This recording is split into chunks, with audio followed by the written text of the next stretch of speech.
Bienvenue dans Entre Cuisse et Cerveau, saison 2. Tu crois connaître la sexualité et le développement personnel ? Ici, on déconstruit, on questionne et on parle cash. Le podcast qui bouscule les tabous et met sur la table ce que beaucoup préfèrent taire. Je suis Inès et à chaque épisode, je t'embarque dans des discussions vraies, sans filtre, pour explorer ce qui se joue entre l'intime et l'esprit. Alors si le podcast te plaît, fais-le savoir. Abonne-toi dès maintenant sur ta plateforme d'écoute préférée. Balance les 5 étoiles et rejoins-moi sur Instagram pour continuer à explorer ensemble. Hello! Aujourd'hui, on va parler d'un sujet à la fois délicat et universel, la dépendance affective. Cette façon d'aimer qui parfois nous fait oublier qui l'on est, nous pousse à chercher sans cesse la validation de l'autre et à redouter plus que tout l'abandon. Pour en discuter, j'ai invité une amie chère avec qui on va explorer ensemble 3 grands thèmes. La peur de l'abandon, l'oubli de soi et le besoin constant. On va parler de vécu, de blessures, mais aussi de reconstruction et d'amour de soi. Parce qu'apprendre à aimer sans se perdre, c'est un chemin parfois long, mais tellement libérateur. Installez-vous confortablement, prenez une grande respiration et laissez-vous porter par cette conversation sincère et sans filtre. Hello Nati, comment vas-tu ce matin ? Hello, ça va et toi ? Super, super. Est-ce que tu peux te présenter en quelques mots, s'il te plaît ? Oui, bien sûr. Alors, moi, je suis Nastasia, j'ai 28 ans, j'habite à la Croix-Rousse et depuis pas longtemps d'ailleurs, puisque je me suis séparée de mon ex du coup, et donc j'ai pris mon appartement. Et aujourd'hui, je suis trop contente de partager mon expérience sur la dépendance affective et la peur de l'abandon, que je connais bien du coup, et grâce à un gros travail sur moi. Donc voilà, trop contente de parler de ça aujourd'hui avec toi. Ok, trop contente aussi parce qu'en plus, ça y est, tu viens de t'installer et j'avais pas eu Oui, la petite nouvelle, donc super contente que tu aies trouvé un petit chez toi. ouais. Trop contente. Et bien si ça te convient, on va commencer, on va aborder la peur de l'abandon. Ça te va ? Ouais, pas de souci. Alors, quand est-ce que tu as réalisé pour la première fois que tu avais peur d'être abandonnée par ton copain ? Alors honnêtement, je l'ai réalisé que très récemment, juste avant la fin de ma dernière relation, en fait, grâce à ma thérapie. Donc j'ai commencé une thérapie il y a 1 an, et en fait j'ai eu des relations assez tumultueuses globalement, et je me suis rendu compte que je répétais toujours les mêmes schémas à travers mes relations. Et c'est vraiment à travers la dernière que j'ai compris qu'il y avait quelque chose qui allait pas. Et en fait, à l'époque, le moindre signe de désintérêt me paniquait complètement. Un message sans réponse, un rire avec quelqu'un d'autre, un week-end qui passait avec sa famille, je prenais tout ça pour du rejet. Et je ressentais genre une énorme boule au ventre, comme si quelque chose de grave allait se passer, alors que tu vois, finalement, il se passait vraiment pas grand-chose. Ouais. Mais sur le moment, je comprenais pas pourquoi ça m'impactait autant. Et c'était vraiment irrationnel. Mais je pouvais partir en crise, enfin bref. Et c'est grâce à ma thérapie que j'ai vraiment compris d'où venait cette peur, pourquoi elle se déclenchait, et surtout comment elle influençait ma façon d'aimer. Voilà. Ah ouais, Donc, ouais. c'est fou. C'est vraiment grâce à ça que j'ai compris, quoi. Et à quel moment tu t'es dit, tiens, je vais commencer une thérapie ? Genre, est-ce qu'il y a eu un déclic ? Alors, je pense que c'est justement, comme je disais, à travers ma dernière relation où je faisais des crises, mais des crises de larmes sans raison. Et en fait, j'étais super malheureuse au final. J'étais épuisée et malheureuse, donc je me suis dit, bon, allez, là, il est temps de reprendre les choses en main. Il faut que j'aille voir quelqu'un parce que mes comportements, ils sont pas normaux. Et en plus de ça, ça détruisait ma relation. D'accord. Donc, je sentais que j'allais perdre la personne avec qui j'étais si je commençais pas un travail sur moi. Tu vois. Ok, je vois.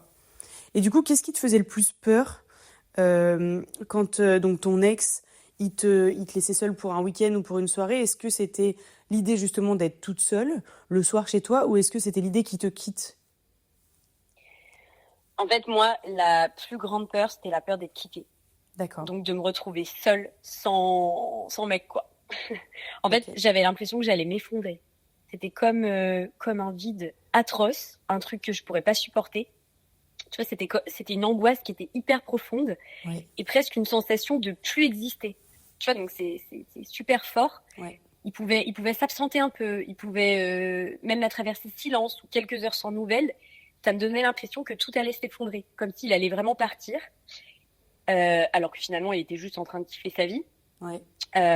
Et je crois que c'est exactement ça, la dépendance affective, tu vois. C'est ce besoin que l'autre soit là pour se sentir en sécurité, aimé, complet. Et je crois que c'est ça que je cherchais, que j'arrivais pas à m'apporter toute seule. Ok, C'est vraiment ça. je vois. Et du coup, ça se manifestait comment dans tes relations? Là, tu nous disais que tu avais des crises de larmes.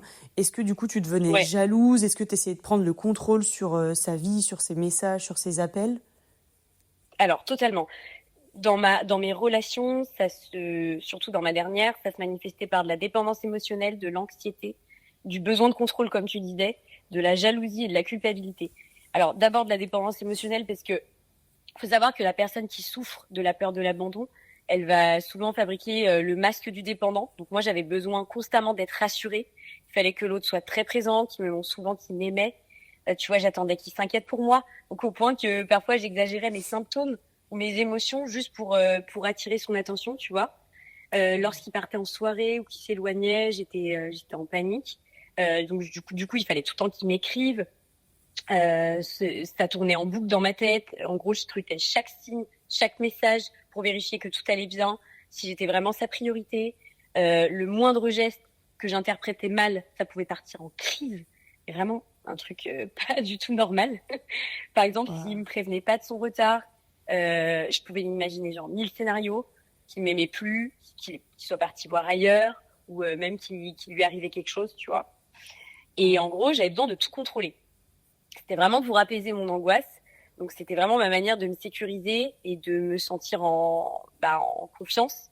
Et plus j'essayais de contrôler, plus je créais de la tension. Et forcément, ça finissait en crise de colère. Lui, il pouvait pas le supporter. Et donc, tu vois, c'était un cercle vicieux. Bien sûr. Plus je contrôlais, plus il s'éloignait. Et plus, du coup, on rentrait dans ce cercle infernal. Et c'était épuisant pour la relation.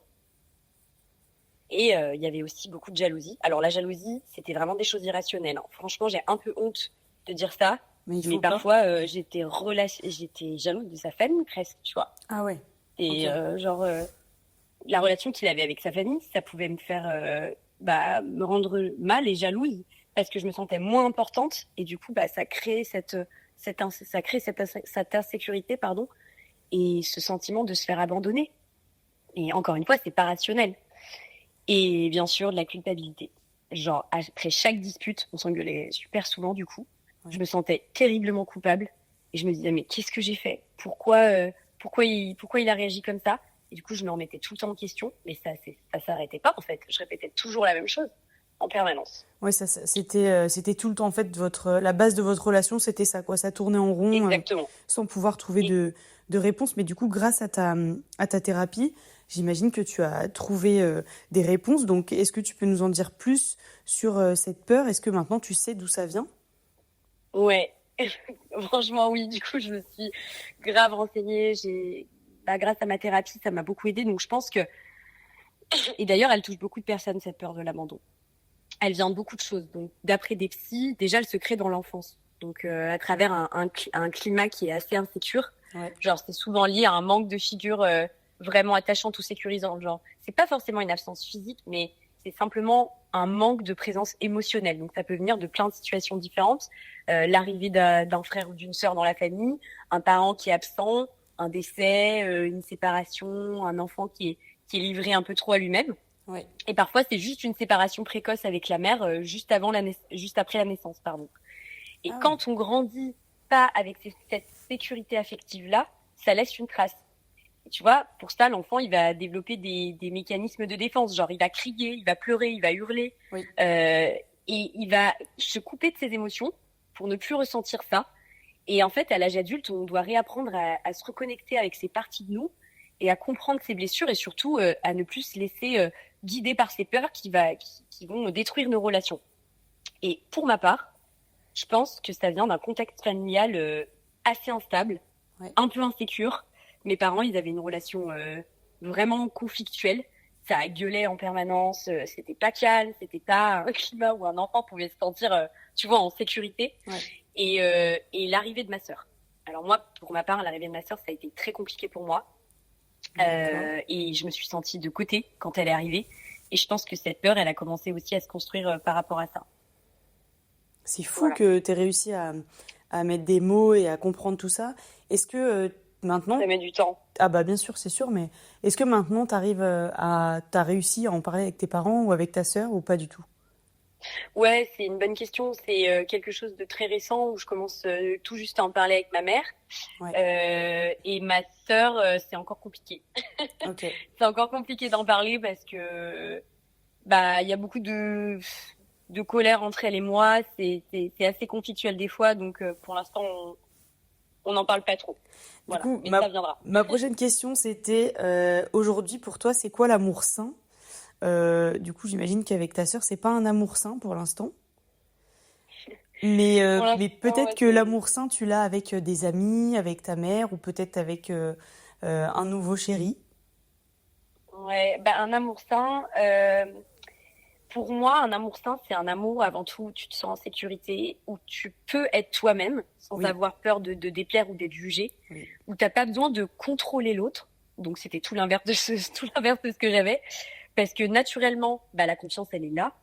C'est une relation où tu peux exister pleinement, où tu te sens valorisé, où tu as ta place, et surtout c'est un amour qui ne vient pas combler un manque, mais qui s'ajoute à ce que tu es déjà. Et j'ai envie de dire, bah déjà l'amour sain c'est celui qui t'apprend à te donner toi-même. Et tu vois, je pense que quand tu as de la dépendance affective, c'est que tu n'arrives pas à te donner cet amour que tu as besoin. Et exactement. c'est ça qui est le plus compliqué et le plus long, je pense, à retrouver, tu vois, je pense. C'est exactement ça. C'est super beau ce que tu dis. Et ben, pour compléter tout ça et pour continuer là-dessus, est-ce que tu es d'accord qu'on parle de l'oubli de soi, justement, dans Oui, la c'est super dépendance important en affective? plus. Ouais. Ouais. Du coup, quand est-ce que tu as réalisé pour la première fois que tu étais perdu dans une relation, que tu t'oubliais et que tu vivais que pour l'autre finalement? Alors, tu vois, j'ai pas eu un déclic précis, mais c'est vraiment en prenant du recul que je me suis rendu compte que je m'étais perdue. Parce Ouais, qu'en fait, je m'adaptais constamment à la personne avec qui j'étais. Genre, toujours dans le but de lui plaire, oui, toujours dans le but de ne pas prendre le risque d'être abandonnée. Je pense que c'est ça le but à chaque fois et ce que tu recherches. Et donc, tu vas tout faire pour être présente et correspondre vraiment à ce que lui, il aime, que ce soit dans les goûts vestimentaires, les centres d'intérêt, même dans ce qui te ressemble pas vraiment. En fait, tu vas vraiment adopter un rôle que c'est pas vraiment toi, mais tu le sais pas. Dans le but de pas être abandonné. Donc, tes envies, tes goûts. Euh, voilà. Je savais même plus qui j'étais au final, puisque je m'adaptais toujours enfin, à la personne avec qui j'étais. ouais. Et, euh, et c'est en prenant conscience de ça que j'ai compris que je devais vraiment me reconnecter à moi-même, en fait, pour me retrouver et pour savoir ce que j'aime ou ce que je veux, quoi. C'est fou parce Donc, ouais. que je me retrouve carrément dans ce que tu dis. Moi, dans une de mes relations passées, je me suis aperçue que je pensais que à ma copine du moment et à ses Ouais. besoins et à lui plaire et du coup à me rendre disponible quand elle était disponible. Et donc on avait des métiers où on bossait le week-end, le soir, enfin à des horaires un peu différents. Et du coup, moi, je me rendais disponible sur mes moments off pour être disponible pour elle, mais elle, pas du tout. Et ça, je m'en suis rendu compte qu'une fois que la relation s'est terminée, et je pense que si elle n'avait pas mis fin à la relation, je m'en serais pas rendu compte tout de suite, quoi. Parce que, Ouais, carrément. bah ouais, c'était, enfin, comme tu dis, genre, je m'en rendais pas compte. Pour moi, c'était normal de le faire, mais ça me paraissait pas Exactement. anormal qu'elle le fasse pas pour moi, quoi. Exactement. En fait, quand tu as la tête dedans, tu t'en rends pas compte. Ouais, En fait, tu t'en rends compte une fois que tu prends du recul. C'est pour ça que il n'y a pas eu de déclic, en fait. C'est le déclic qui vient après. ouais. Quand tu te repasses le film, tu te dis, oh oh. Et, Du coup, là, en fait, je me suis carrément oubliée.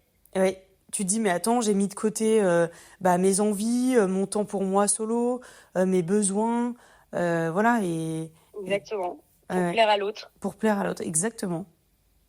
Du coup, maintenant, est-ce que tu penses qu'on peut aimer quelqu'un sans s'oublier soi-même? Carrément. Ça, c'est une certitude. Et je pense même que c'est la base d'un amour sain. Aimer sans s'oublier, c'est vraiment ça. Et je pense que d'abord, pour ça, il faut se connaître et savoir ce qu'on veut, ce qu'on ressent, quelles sont nos limites. Et pour ça, je pense que ça passe avant tout par un moment où un retour à soi, à Ouais, un moment donné ou peut-être d'une période seule où voilà, tu te dis, bah, écoutez, là, c'est trop, faut que je me ressente sur moi, je me reconnecte à moi, parce que et sinon, tu te lances là-dedans et puis ça n'en finit plus, quoi. Ouais. Si tu t'enchaînes les relations, il n'y a jamais un retour à soi, tu peux pas savoir qui t'es au final, hein. Donc, je pense que ça, c'est super important et je crois que je viens juste de le comprendre. Ça, je l'ai compris il y a pas longtemps, Mais quoi. c'est génial, il vaut mieux tard que jamais. Et Ouais, puis, exactement. bah, on est encore jeune. Et je pense qu'on est la première génération à vraiment faire un travail sur nous-mêmes aussitôt. Parce que quand on Clairement. voit la génération de... Même, tu vois, mon frère, par exemple, qui a 10 ans de plus, donc il a une quarantaine d'années, il ferait pas ce genre de travail, il se pose pas ces questions, tu vois. Et la génération de nos parents encore moins, et de nos grands-parents, n'en parlons pas, quoi. Donc, Ouais, et c'est très féminin, je trouve aussi. Enfin, tu vois, je ah, connais beaucoup plus de bah, femmes. je suis d'accord, c'est plus féminin, mais je pense que les mecs commencent de plus en plus à se poser des questions aussi et à être OK Ça avec le fait commence. d'en parler, d'aller voir quelqu'un, voilà, de s'ouvrir. Ouais, et je crois que la peur de l'abandon, ça touche plus les femmes que les hommes d'ailleurs. Ah, ça, D'après ce ce que les serait psy m'ont intéressant dit et les de... recherches que j'ai faites là-dessus, C'est vrai? ça touche, ouais, beaucoup plus de femmes que d'hommes. Je sais pas pourquoi. Ça, je saurais pas trop l'expliquer. Ok. Mais bon, voilà. Mais tu vois, moi, pour revenir sur est-ce qu'on peut aimer quelqu'un sans s'oublier soi-même, je pense que j'étais un peu comme toi, alors pas à ce point avant, mais depuis que je suis avec Inès, vraiment, j'ai compris ce que c'était l'amour sain et de s'aimer de manière saine des deux côtés, sans attendre rien de l'autre et sans se donner sans compter, quoi. Genre vraiment de faire les choses de manière réciproque, avec bah, toujours des limites qui sont respectées, avec un consentement. Mais en fait, ça, Ouais, c'est naturel, quoi. c'est naturel, mais en fait, tu le Tu calcules découvres. rien. Non, c'est ça, et puis tu le découvres au fur et à mesure de ta relation, tu te dis, ah bah ouais, tiens, ça, on le fait de manière naturelle, comme ci, comme ça, on s'est pas posé la question. Bah ouais, c'est ça qui est ça, en fait. Et c'est les relations passées qui n'étaient pas saines. Mais je pense qu'il Ouais, faut aussi trouver la personne, une personne qui est saine en face de toi. Tu vois, de, bah, ouais, c'est ça. si en face de toi, tu as une personne qui est pas OK avec elle-même, qui a pas fait ce travail, ou tu vois, qui a pas posé ses limites, qui sait pas trop ce qu'elle veut, etc., bah, ça va être difficile aussi de créer une relation saine. Ah bah c'est sûr, faut que ce soit des deux côtés et c'est ça, c'est pas super facile de trouver une personne qui a fait ce travail-là, etc., qui est complètement ok avec ça. Euh, ouais, mais il y en a de plus en plus, comme tu dis. Tant mieux. Comment la dépendance affective, elle a influencé ton estime de toi? Alors la dépendance affective, elle a clairement eu un impact sur mon estime de moi, parce qu'à force en fait, tu cherches la validation dans le regard de l'autre, donc tu finis par ne plus savoir qui t'es vraiment, ce que tu vaux, et j'avais l'impression que si on ne m'aimait pas, je valais plus rien, donc ma valeur dépend des autres, et donc forcément ton estime de toi, l'estime de moi, pardon, elle dépendait complètement de l'extérieur. Ouais. Donc, et c'est épuisant parce que tu vis dans la peur constante de décevoir ou de ne pas être aidé. Et en fait, avec le temps, j'ai compris que l'amour des autres, il pouvait pas remplir le vide que j'avais et que c'était à moi de reconstruire cette valeur-là, tu vois, petit à petit. Ouais. Donc oui, voilà comment la dépendance affective a influencé mon estime de moi. L'a beaucoup abîmé, on va dire. Et aujourd'hui, tu arrives à te recentrer sur toi et et tu as réussi à réétoffer cette estime de toi? Ouais, carrément. Alors ça, c'est en grande partie grâce à la thérapie qui m'a beaucoup apporté et que je continue toujours. Très bien. Elle m'a permis vraiment déjà de comprendre ma peur de l'abandon, du coup, mes comportements qui en découlaient, qui étaient complètement excessifs, irrationnels. Déjà de comprendre ça, ça fait un bien fou. Ouais. Et, euh, et je me suis récemment séparée de mon ex et donc j'ai pris mon propre appartement. Oui. Et ça m'a donné, tu vois, de l'autonomie et un espace à moi. Et donc, tu vois, à travers ce temps-là, en plus en ce moment je suis au chômage, donc vraiment j'ai beaucoup de temps pour moi et je fais du journaling, tu vois, pour écrire mes émotions, comprendre ce que je ressens, me reconnecter à moi-même. Le sport, alors le sport, ça m'a grave aidé. J'ai commencé aussi la pole dance, Ouais, ça m'a aidé à prendre confiance en moi. carrément. Je te jure, c'est un sport, franchement, c'est trop cool, je le recommande. Enfin, ça fait vraiment prendre confiance en soi, même en son corps. Enfin, c'est génial. Et aujourd'hui, tu vois, je cherche à faire des choses pour moi, sans attendre la validation de l'autre. Je m'observe aussi.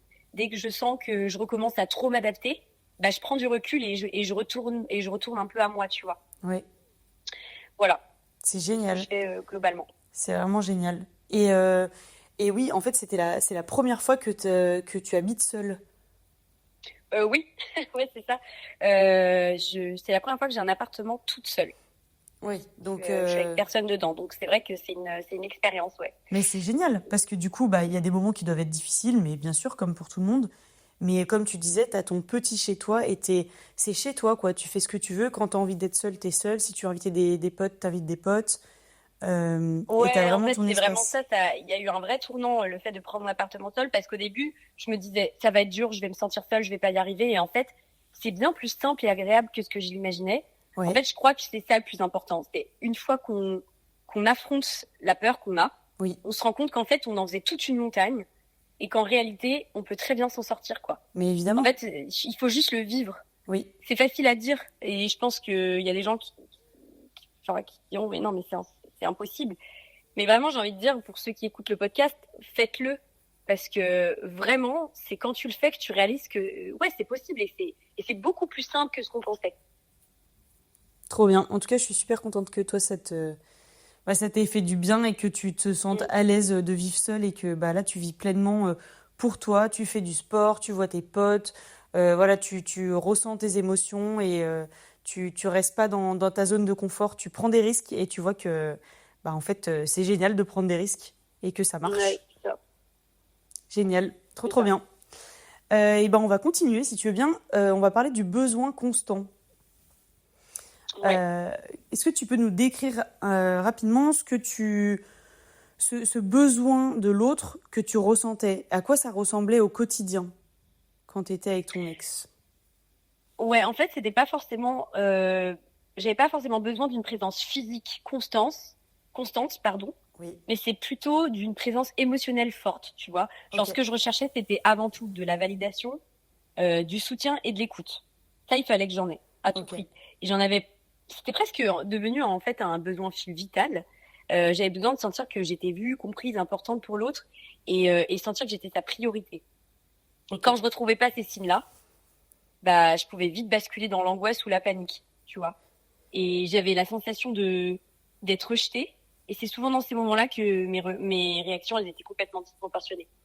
Est-ce que tu arrivais à le dire, à mettre des mots, ou du coup, comme tes réactions étaient disproportionnées, la personne en face, elle pouvait pas comprendre? Ouais, mais c'était ça le plus C'était difficile, ça, ouais. justement. C'est qu'en fait, le plus difficile, c'est que j'arrivais pas à mettre des mots à l'époque. Je savais pas ce qui m'arrivait, je savais pas pourquoi je réagissais comme ça. Et du coup, bah, du coup, mon ex, il comprenait pas. Et c'est pour ça, on était dans une impasse, en fait. Et, euh, et malheureusement, bah, ça abîme énormément la relation et c'est un cercle vicieux, comme je disais.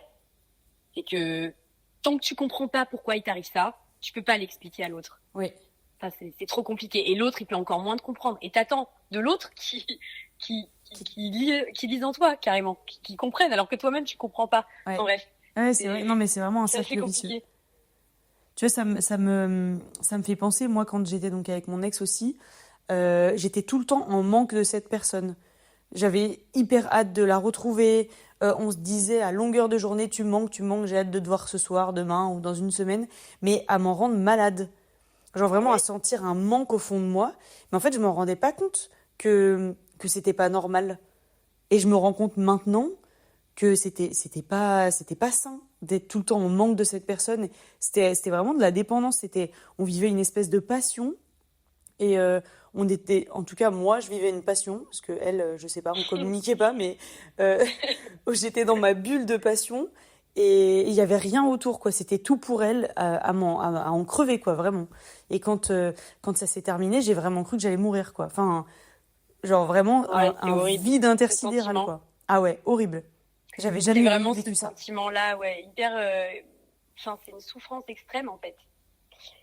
Et, euh, et comment tu t'en es rendu compte, toi, Inès? T'as fait une thérapie ou Eh ben, je crois que, bah alors oui, j'ai fait une thérapie. C'était pas pour ça à la base. C'était pour d'autres choses, mais parce que moi, j'ai une fâcheuse tendance à vouloir cacher et combler les trucs qui vont pas, mais que j'ai pas trop envie de regarder avec le boulot. Ah oui. Du coup, je bosse beaucoup, je m'investis dans plusieurs missions, etc. Et après, waouh, je fais un burn-out, trop de boulot. Et du coup, pour moi, le problème, c'est le boulot. Mais en fait, c'est pas le boulot, c'est ce que j'essaye de cacher avec le boulot. Et, euh, Mm. et du coup, ouais, je crois que je m'en suis rendu compte, mais il m'a fallu 2 ans, hein, avant d'être vraiment, euh, genre, ok avec le fait de dire, bah oui, voilà, j'étais dépendante, passionnée, et je vivais que pour cette personne, quoi. Mais ouais, il m'a fallu du temps, mais j'ai fait un travail sur moi-même aussi, en plus de la thérapie, à force d'en parler, de réfléchir, d'avoir d'autres petites relations à côté et de me dire, putain, mais attends, mais je faisais ça avec elle, mais ça, c'était complètement irrationnel. Qu'est-ce que c'est que ce truc? Et Ouais, je pense que c'est aussi à travers les autres relations que tu te rends compte que c'était n'importe quoi, en fait, mais oui, celle tu te dis, d'avant. mais c'est pas possible, mais attends, je réagissais comme ça, et Ouais. elle réagissait comme ça, et là, ça se passe pas comme ça, et ça va beaucoup mieux. Oula, mais il y avait quelque chose qui allait pas. Donc oui, j'ai fait une thérapie, même en passant par autre chose, je pense que ça m'a aidé. Je sais pas ce que tu as fait toi comme type de thérapie, mais moi j'ai fait pas mal de MDR parce Ah oui, ça c'est pour que les traumas, surtout le MDR. ouais. Bah c'est pour les traumas, mais ça marche aussi en vrai, ça marche pour plein de Pour d'autres trucs. choses, ouais. Bah moi c'était un trauma clairement quand quand elle m'a dit que, enfin elle m'a dit que je lui ai tiré les verres du nez et que du coup j'ai compris qu'elle voulait plus qu'on soit ensemble et qu'on se marie à 1 mois du mariage. Ouais, c'était un peu traumatisant. Ah Donc ouais, euh, putain. Donc ouais, Mm. c'était le MDR, ça marche bien et j'en avais déjà fait auparavant.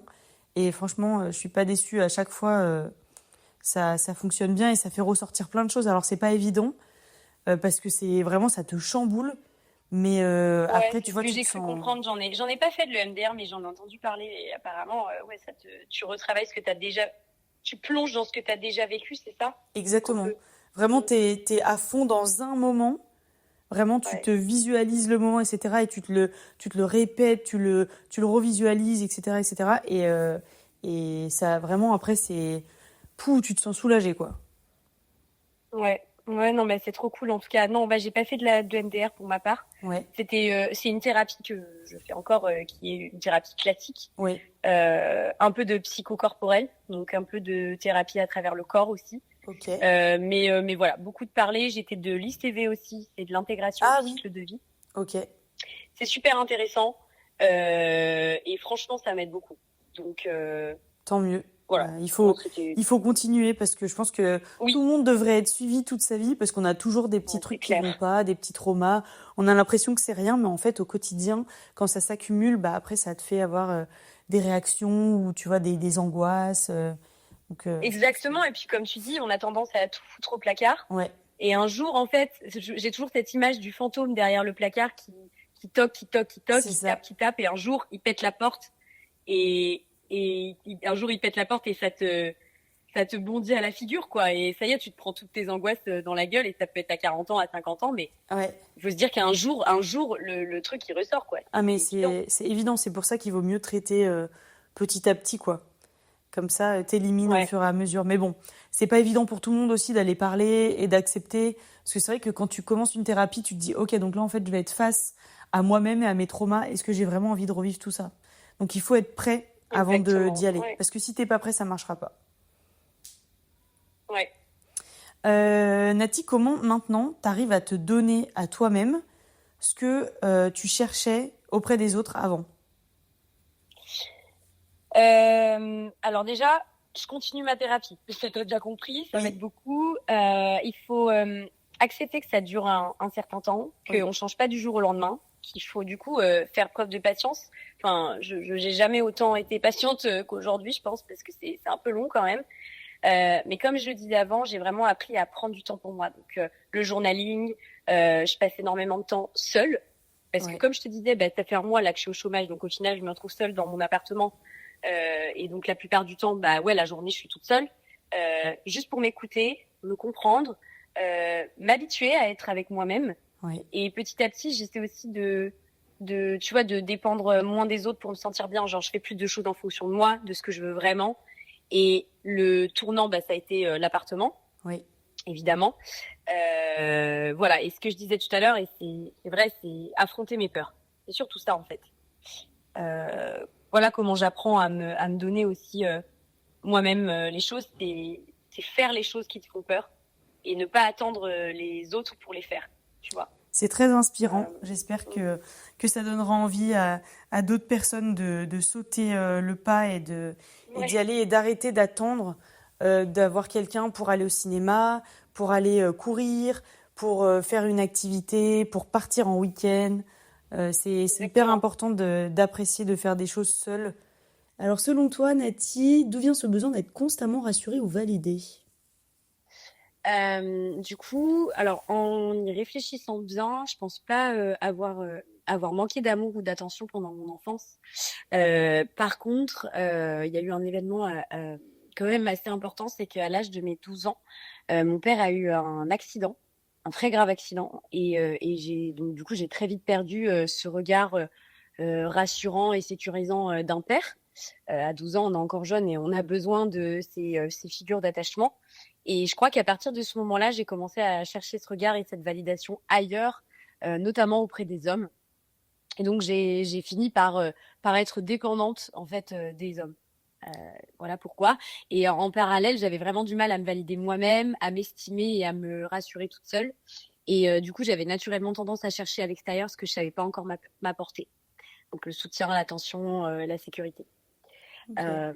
Bien sûr, ça n'a pas été le cas dans toutes mes relations et ça n'a pas toujours été comme ça dans ma vie, mais surtout en fait au cours de la dernière, quoi. Donc il y a eu Ok. quand même des phases. Oui, parce que c'est vrai que on n'a parlé que de ta dernière relation, Oui. mais dans tes relations précédentes, est-ce que tu le sentais aussi un peu, ou maintenant avec le recul, tu le vois, ou c'était totalement différent, ça s'est accentué avec l'âge? Bah, justement, je pense que ça s'est accentué avec l'âge. Et puis, c'était pas toujours le cas. Ça dépendait des relations, en Ouais, fait. C'est bizarre, mais je pense que ça dépendait aussi de la personne avec qui j'étais, bien sûr. qui me faisait plus ou moins me sentir insécure ou pas. Mais ça n'a pas toujours été flagrant, quoi. Les crises que j'ai eues dans ma dernière relation, je les avais pas vraiment eues avant, quoi. D'accord. Donc voilà, je pense que ça s'est un peu intensifié avec le temps. Je sais pas pourquoi, je pense qu'il y a plein de facteurs, Oui, notamment la personne avec qui tu es qui change, ça change un peu la donne aussi. c'est sûr. Euh, voilà. Ok. Alors, si tu pouvais parler à la Nati d'avant, celle qui vivait en dépendance affective avec son ex-copain, qu'est-ce que tu lui dirais? Alors, ce que je dirais à la Nati d'avant, je pense que je lui dirais que sa valeur, elle dépend pas du regard des autres. Je pense que je lui dirais qu'elle porte déjà en elle tout l'amour dont elle a besoin, qu'elle a rien à prouver pour être aimée et que elle est en sécurité. Surtout, je lui dirais tu es en sécurité parce que vraiment, j'insiste sur le fait de se sentir insécure. Enfin, du coup, c'est très important. Je pense que je lui dirais ça et que sa sensibilité, c'est loin d'être une faiblesse, mais c'est plutôt en réalité une grande force. Je Très pense que bien. c'est ça que je lui dirais. Et est-ce que tu aurais un conseil à donner en première étape à quelqu'un qui écouterait le podcast et qui se reconnaîtrait pour justement sortir de la dépendance affective? Ouais, en réalité, des conseils, il y en aurait plein. Mais si je devais en retenir ce serait vraiment ne laissez jamais la peur ou le regard des autres vous empêcher d'être vous-même et osez-vous osez vous choisir, même quand c'est inconfortable, même quand ça bouscule. Je pense qu'il faut qu'on soit notre priorité et que c'est souvent dans ces moments-là qu'on découvre en fait notre vraie force et qu'on se rapproche le plus de qui on est vraiment. Voilà ce que je dirais en premier. Eh ben super. Merci beaucoup pour ton témoignage. C'est super. J'espère que plein de personnes se Je t'en prie. reconnaîtront et grâce à toi pourront faire le premier pas vers un avenir plus radieux et plus sain. Et surtout, j'espère que toi, tu vas continuer à avancer sur ce beau chemin et que ta ou tes prochaines relations, elles seront vraiment saines et voilà, que tu te choisiras toi et que ce que tu vivras avec la personne, ça sera que du bonus, quoi. Merci beaucoup. Je t'en prie. Merci d'avoir écouté Entre cuisses et cerveau. Si cet épisode t'a fait réfléchir, vibrer ou juste sourire, partage-le à un ou une amie. Tu peux aussi laisser 5 étoiles pour soutenir le podcast. On se retrouve dans 2 semaines et d'ici là, laisse ton corps parler à ton cerveau et ton cerveau à ton corps.